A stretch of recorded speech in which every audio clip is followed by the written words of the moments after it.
Welcome back to our channel. నేను మీ మాధురి. మన చిరునవ్వు వెనక ఉన్నటువంటి బాధను ఎవరైతే గుర్తిస్తారో వాళ్ళు ఖచ్చితంగా మనం మౌనం వెనక ఉన్నటువంటి మాటల్ని కూడా తెలుసుకోగలుగుతారు. అంతేకాదు మన కోపం వెనుక ఉన్నటువంటి ప్రేమను కూడా గుర్తించగలుగుతారనమాట. కాబట్టి ఎన్నో అనుబంధాలు, ఇంతలా పెనవేసుకున్నటువంటి అనుబంధం లేనటువంటి ఎన్నెన్నో రిలేషన్షిప్స్ మనకి ఉండడం కంటే ఇలా ఆత్మీయత, అనుబంధాలు ఉన్నటువంటి కొన్ని బంధాలు మనతో ఉన్నా కానీ ఆ జీవితము ఎంతో ఆనందంగా ఉంటుందన్నమాట. మన పెద్దలు అంటూ ఉంటారు కదా, మనము వెళ్ళేటప్పుడు ఏమీ తీసుకొని వెళ్ళలేము, ఆ 6 అడుగుల నేల తప్ప అని చెప్పేసి ఆ 6 అడుగుల నేలలో మనల్ని పెట్టడానికి ఆ నలుగురు అనేవాళ్ళు కావాలి కదా. అది ఎవరి రూపంలో అయినా, ఒక బంధం ఉన్న వాళ్ళైనా కానీ, లేదు అంటే మన ఫ్రెండ్స్ కానీ, ఎవరైనా కానీ ఆ నలుగురు ఎవరైతే కావాలని మనం అనుకుంటున్నామో ఆ నలుగురు ఇలాంటి వ్యక్తిత్వం ఉన్నవాళ్ళు, ఇలాగ మనల్ని అర్థం చేసుకున్న వాళ్ళు అయితే అంతకు మించిన అదృష్టం, అంతకు మించిన ధనవంతుడు, అంతకు మించిన ఐశ్వర్యవంతులు ఈ ప్రపంచంలోనే ఉండరన్నమాట.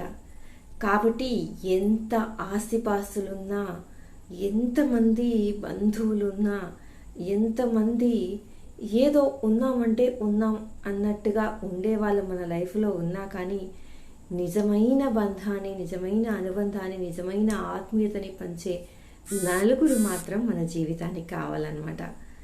ఇకపోతే కొందరు ఎలా ఉంటారు అంటే మనతో మంచిగా ఉన్నట్టే ఉంటారు, కానీ మనల్ని నిజంగా రియల్గా అనుబంధాన్ని, ఆప్యాయతని చూపించలేరన్నమాట.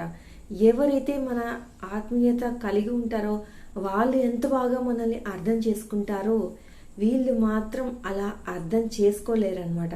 మనం నవ్వుతున్నాము అని అంటే వీళ్ళు నవ్వుతున్నారు కదా, వీళ్ళు హ్యాపీగానే ఉన్నారు కదా అని అనుకుంటారు, కానీ అరే ఈ నవ్వు వెనక కూడా ఎంతో బాధ దాగి ఉంది అని చెప్పేసి అర్థం చేసుకోలేరు.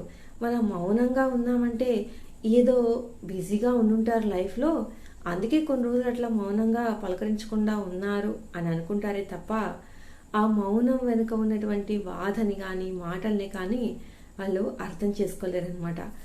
మనం ఏదైనా ఆవేశం, కోపం వచ్చి ఏదైనా మాట్లాడాము అంటే మనము ఎంతో కోపంగా మాట్లాడామని, రెస్పెక్ట్ లేకుండా మాట్లాడామని, వాళ్ళకి విలువ ఇవ్వకుండా మాట్లాడామని ఇవన్నీ ఆలోచిస్తారు, కానీ ఎంత ప్రేమ ఉంటే అంత కోపంగా మాట్లాడారు అన్న చిన్న లాజిక్ని మిస్ అవుతారనమాట. కాబట్టి ఎప్పుడూ కూడా ఎటువంటి సిచ్యువేషన్లో మనం ఉన్నా కానీ మనల్ని మనలాగా అర్థం చేసుకునే వాళ్ళు మన చుట్టూ ఉంటే మన జీవితము ఇంకా ఇంకా ఆనందమయంగా అవుతుంది. కానీ మనల్ని అర్థం చేసుకోకుండా, మనల్ని ఎప్పుడు అపార్థం చేసుకునేటటువంటి వాళ్ళు మన చుట్టూ ఉంటే మనం ఇంకా ఇంకా గాయపడి మన జీవితం కూడా అల్లకల్లోలమై, అంటే ప్రశాంతత అనేది కోల్పోయి రోజు కూడా అర్థం చేసుకునే వాళ్ళు ఉంటే బాగుండు అనే ఒక ఇది లేదు నా లైఫ్లో అని ఒక ప్రశాంతత లేకుండా ఏదో కోల్పోయినట్టుగా, ఏదో ఇంకేదో కావాలి అన్నట్టుగా జీవితాన్ని సాగించాల్సిన పరిస్థితి అన్నమాట వస్తుంది మనకి. కాబట్టి ఎప్పుడు కూడా నాకు ఇంతమంది ఫ్రెండ్స్, అంతమంది ఫ్రెండ్స్ అని అనుకునే కన్నా ఫ్రెండ్స్ కానివ్వండి, ఏ రిలేషన్షిప్ అయినా మనల్ని అర్థం చేసుకుని ఇద్దరు మనతో ఉన్నా చాలు అని అనుకోవటం ఉత్తమం అనమాట. ఇదండి ఈరోజు వీడియో కనుక నచ్చితే లైక్ చేయడం మర్చిపోవద్దు.